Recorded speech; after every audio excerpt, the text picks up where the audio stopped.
Appreciate it. Mr. Clyde. Thank you, Chairman, and thank you, Madam Secretary, for being here. The Bureau of Industry and Security is the Commerce Department bureau that enforces export controls, correct? Yes.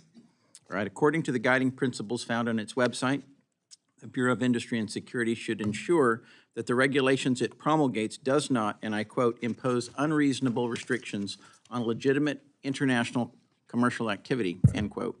The Bureau's guiding principles also state that they should avoid regulatory actions that, and I quote, compromise the international competitiveness of U.S. industry.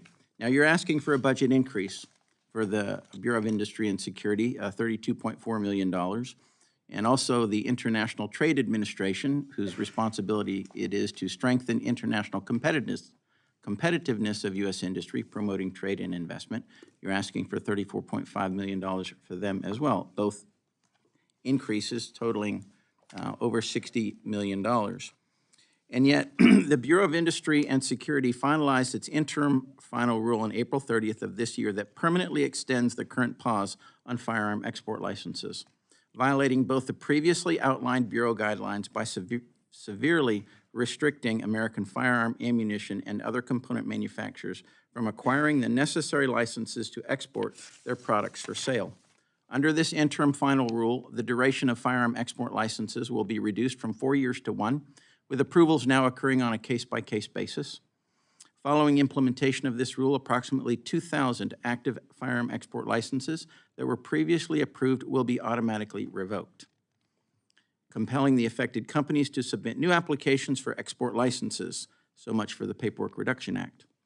In fact, the National Shooting Sports Foundation estimates that this could have an adverse economic impact of greater than $250 million for the United States firearms industry, severely hurting the countless firearms industry manufacturers, suppliers, and jobs that are supported across the country.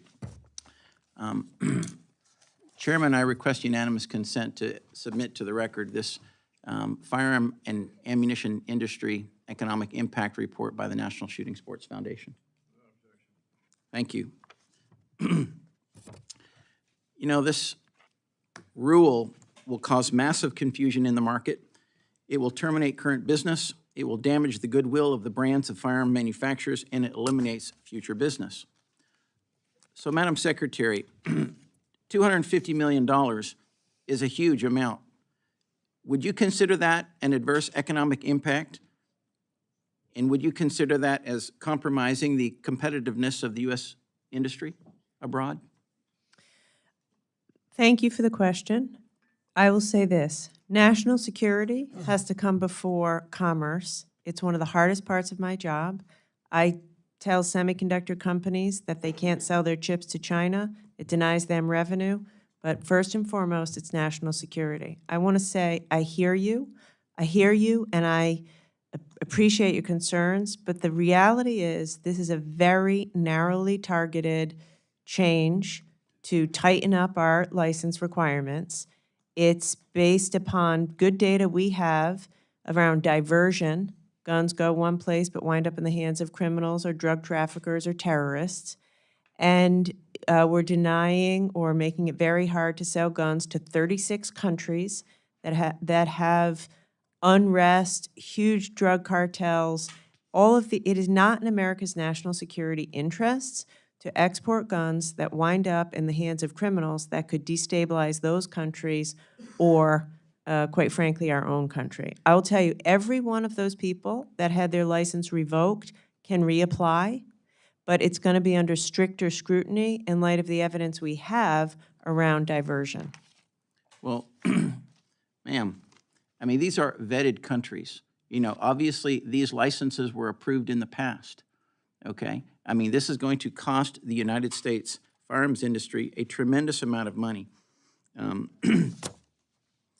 So, was there any communication with the White House regarding this rule? Probably, but you know, no decisions we make have any. If you're insinuating was there any political element to this, absolutely not.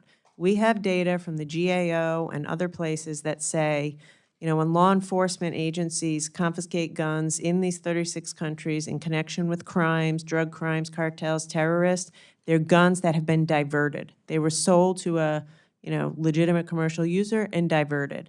And that's against American national security, and that's why we took these steps. By the way, as proof that these are narrowly targeted, as everything we do in BIS, the restrictions will affect less than 10% of all gun exports.